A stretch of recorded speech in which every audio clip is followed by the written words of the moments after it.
आगरा में news anchor Damini के साथ छेड़खानी हुई, हेल्पलाइन से कोई मदद नहीं मिली तो फेसबुक पर दामिनी ने अपना दर्द बयां किया है। अपने फेसबुक पोस्ट में क्या कहा है बताते हैं आपको। 25 जनवरी 2018 रात 8 बजे मैं भगवान टॉकीज से एमजी रोड पर जा रही थी। भगवान टॉकीज से ये दो नौजवान युवक जो नशे में थे मुझे इशारे करते हुए मेरे साथ साथ चलने लगे। मैंने पहले तो इनको नजरअंदाज किया,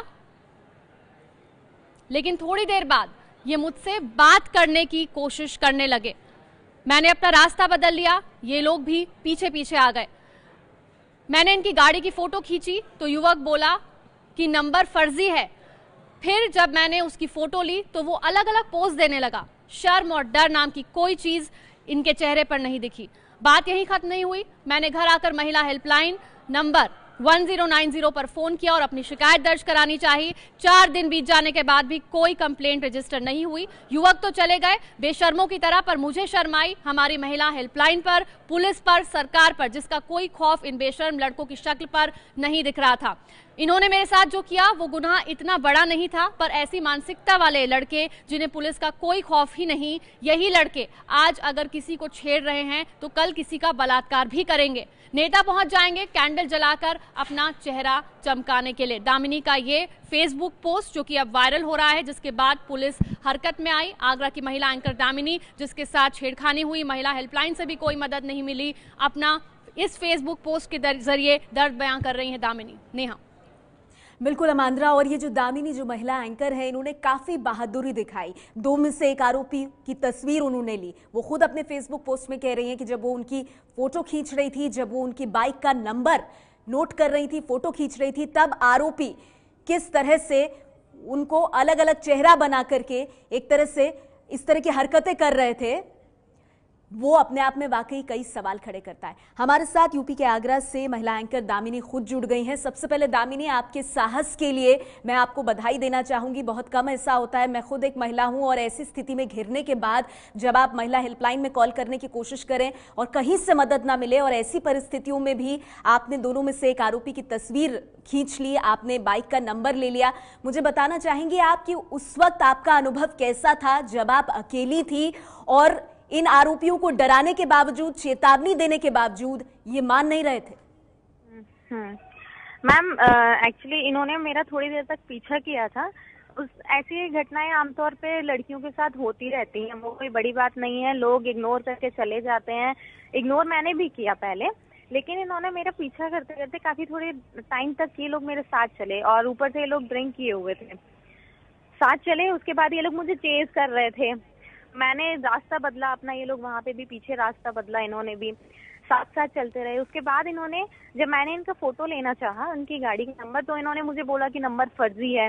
फिर उसके बाद मैंने इनका फोटो खींचना चाहा तो उसमें इन्होंने पूरा पोज वगैरह मुझे देने लगे कि फिर उसके तब मुझे थोड़ा ये लगा कि मुझे इनके खिलाफ एक्शन लेना चाहिए, क्योंकि उन लोग के चेहरे पे जो मैंने फोटोज की जो क्लिक किए हैं उनमें भी आप साफ देख सकते हैं कि उनमें इन लोगों के फेस पे कुछ डर नाम की कोई चीज ही नहीं थी।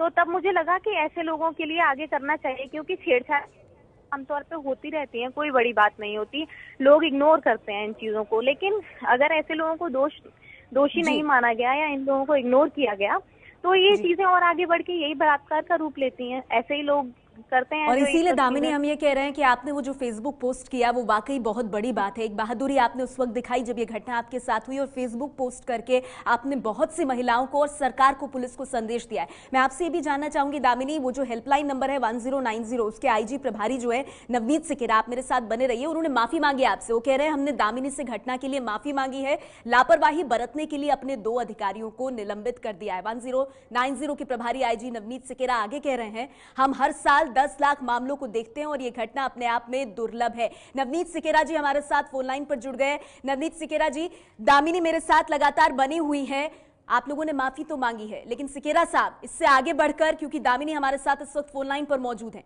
आप कुछ कहना चाहेंगे? सारी हिम्मत दामिनी ने दिखाई और 1090 हेल्पलाइन जो है वो देखती रह गई बस।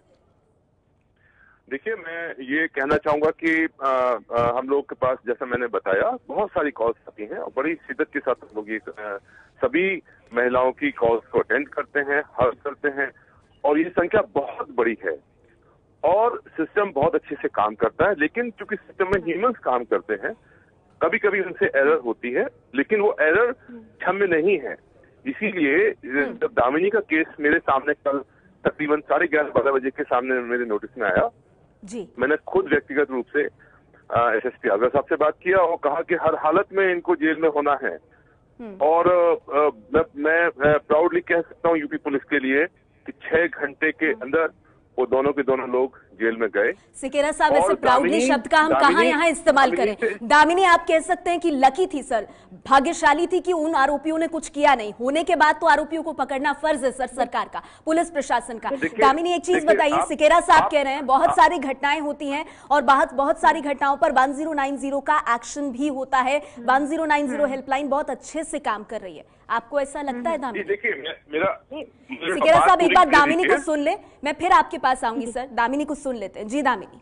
सर 1090 बहुत अच्छा काम कर रही है और मैंने इसी को देखते हुए मैंने कॉल किया था। मैं इस चीज को अप्रिशिएट करूंगी कि चलिए उस वक्त जो भी इनका रहा, टेक्निकल प्रॉब्लम रही या जो भी चीजें रही, लेकिन उसके बाद जो एक्शन हुआ, सर ने जो एक्शन लिया उसके बाद मैं इन लोगों को बहुत थैंक्स बोलना चाहूंगी कि इन्होंने ये जो कार्रवाई करी, बहुत अच्छा लगा मुझे ये चीज सुन के। और अच्छा ही है, मेरे लिए ये एक्सपीरियंस थोड़ा सा नेगेटिव था, लेकिन उसके बाद ये जो पॉजिटिव रिस्पांस मुझे मिला, मुझे बहुत अच्छा लगा और मैं थैंक यू अगेन बोलना चाहूंगी सर को। दामिनी, मैं ये चाहता हूँ कि हर शहर में, हर गली में, हर नुक्कड़ में आप जैसी दामिनी हो जो बात को उठाएं।